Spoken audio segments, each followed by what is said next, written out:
As the sun lights up a new day, somewhere a person's life will be lit. Someone who cares will change a life in a positive way, igniting their light.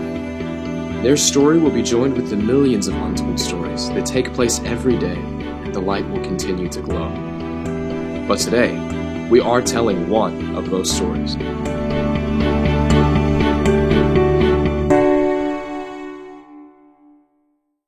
I got laid off 5 times with various companies, and it was always through really no direct fault of my own. It's always, hey, we ran out of money, your department or your position is being eliminated. And the last company I was working with, I was project managing software projects for them, and they were shutting down. And I had actually hooked up with a friend of mine that I went to high school with. He started an organization called the Texas Diversity Council back in 2004. And this was, I guess, 2008 when all of this started to happen. And he had let me, actually I escorted Spike Lee for a day. As a part of the Texas Diversity Conference. And at this conference was Spike Lee was a keynote, Jeb Bush, Clinton's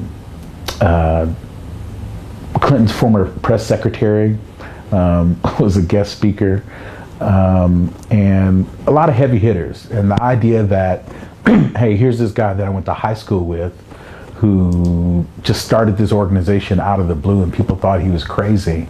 And he just did it, and the fact that he'd been successful. And, you know, I escorted Spike Lee around that day, and, you know, it just kind of struck me when he spoke and he talked about how fortunate he was to do something that he loved for a living. And he just kind of reflected that out to the audience, say, there's some of you here that are doing a job that you may not necessarily really like or be passionate about, and, you know, kind of feel trapped, if you will. And, you know, I felt like he was kind of killing me softly when he said that. So when we had this company meeting and I heard that we were shutting down, I literally walked out of the meeting in the middle of it, and I called my friend from high school. And I said, hey, man, you know, we're shutting down. I'm ready to pursue something that I care about. First of all, I spent 6 years in the classroom. I taught in the Title I program. I taught second grade reading and math for a year. And then I taught in middle school for 5 years. And I taught science and history. Once I got out of the classroom, I started doing graphic design. I started to get into software development, educational publishing, and also the music background. So I was playing music, and I'd always find myself going back into the realm of education, hence educational publishing. I produced music and voiceover. Kind of like a Schoolhouse Rock type of thing for a good couple of years. I think the culmination of all my experiences up until this point, being in the classroom, being in software, being in advertising, digital media, all those things kind of led me to, hey, this is what I'm supposed to do. And even when I decided that I was going to start this organization, I was really kind of nebulous about how exactly I was going to move that forward. I knew that it had something to do with youth. I knew that I wanted to address issues of diversity, and at first I wanted to really target it in media. And so the first incarnation of my organization was the Media Diversity Council. The same guy that started the Texas Diversity Council, he came to me he called me one night several months later after I'd started my organization, and he really kind of confronted me. First of all, he fired me from a project that he had me working on, so that was over. And then he asked me, he says, did I want to be a success? And I was shocked, like, of course, of course I want to be a success. And then he asked me, what's your agenda? What are you trying to accomplish? And he kept saying, nobody can drive your agenda but you. And that really had a dramatic effect on me. And I just decided I was gonna do everything I could to be a success. And so I started cold calling people. I cold called, I don't know, definitely more than 300 people. And that's when I started putting all the miles and miles and miles on my brand new Mercedes at the time. And I moved home. I had already moved home with my folks. So I pretty much gave up everything that I had to say, hey, I'm just gonna focus on this. Not gonna think about being in a romantic relationship. I'm not gonna think about anything else but this. And I don't know. I guess I'm kind of meandering here in terms of answering your question, but I think it's just one of those things that I felt like it was something I was supposed to do. And that journey of figuring that out was going to be a defining part of the rest of my life. And I just felt like I was supposed to do it. So wasn't anybody else going to do it. And so I had to get an agenda. And that agenda, hey, I'm going to provide a pathway for students to find out what they really want to do and figure out a way to do it.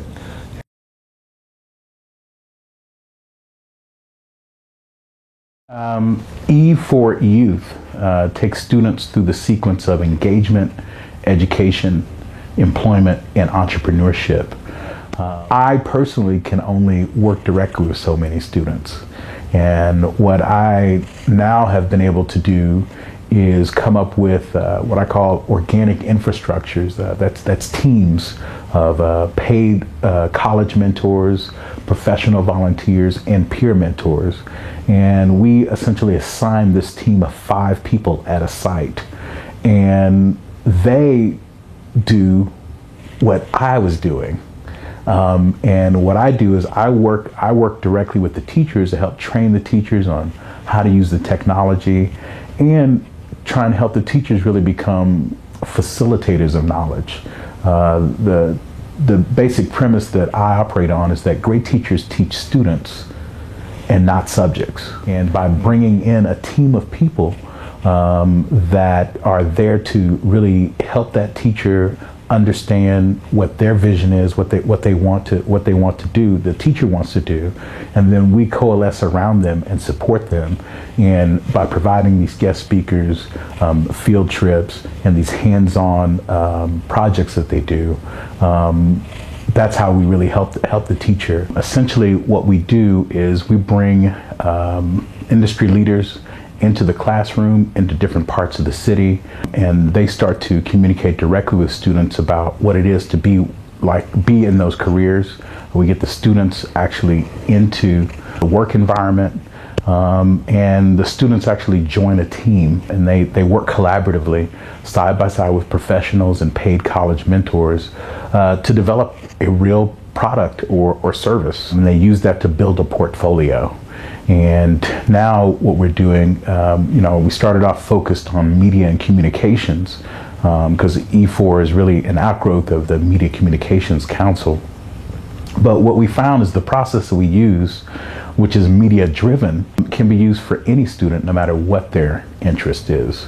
And so we essentially get these students to build portfolios. We get experts in their respective fields of interest to review those portfolios. The thing about my program is I purposely go to, quote, underserved communities, but it is by no means a poor kids program.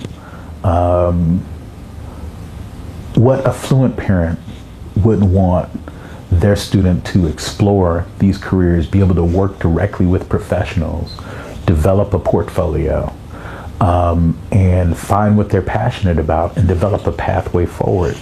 And so, as far as I'm concerned, my program addresses a fundamental need across all. This thing that, a term I learned about, cultural capital. We have drastically underinvested in our youth. And only when we start to plow some of this and invest this cultural capital in these students are we going to really start to see progress. And what I mean by cultural capital, I mean it's the sum of all your experiences that allows you to be more successful at something than somebody else. You know, for more affluent students, it's like, hey, I want to learn about the movie business. Well, you know, if you've got an uncle that lives in LA that works at a studio, when you go live with Uncle Tom, Uncle Billy or Tom or Jack for the summer, and you can develop relationships and you can get that experience. That's cultural capital. And so what I started to do with my students, you know, I had them go through this, develop these portfolios, and wanted to get them jobs, and nobody would give them jobs, and I called them, you know, my proteges. Is what I really started to focus on. How can I start to help these students accrue cultural capital? How can I put them on the bleeding edge of everything, of technology, of entrepreneurship, of science, all of those things, and really start to get them immersed. So that initial group of 4 to 6 students that I had, you know, now we're 4 years later and I'm still working with several of those students. And they can tell you that they now, most all of them have met at least 10 to 15 people that own multi-million-dollar companies.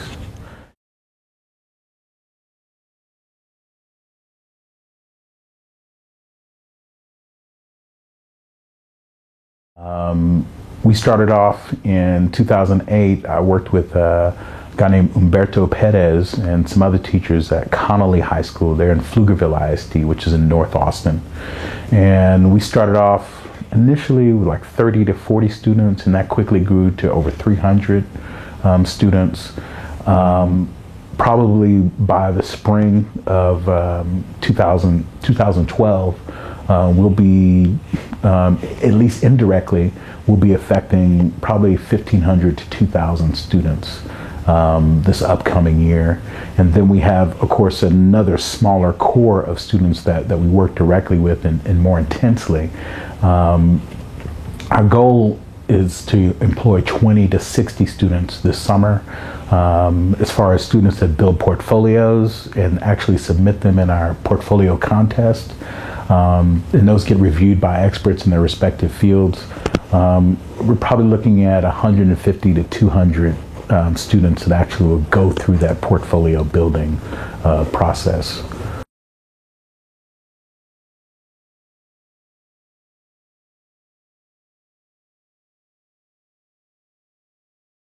I'm establishing a board of directors this fall. We will kick off fully as a full-fledged organization January 2012. Right now, I'm in the throes of hiring staff who are going to be my mentors and getting all that structure in place, and also getting them trained. I hope to have that by mid-October, have that kind of wrapped up and things starting to move forward. And then I'm going to dive deep into building this board of directors. And I'm going straight after the Fortune 1000 C-suite, the executives of the leading companies in the country. And I'm going directly to them, and hey, here's a way for you to have a direct impact on the education of students. So, you know, I just want to see that exchange, and I want to help these these employers, these people in these C-suite offices, so that they can start to see value in these students, because there is value there. It's just that we have not invested enough in them yet to be able to see that value.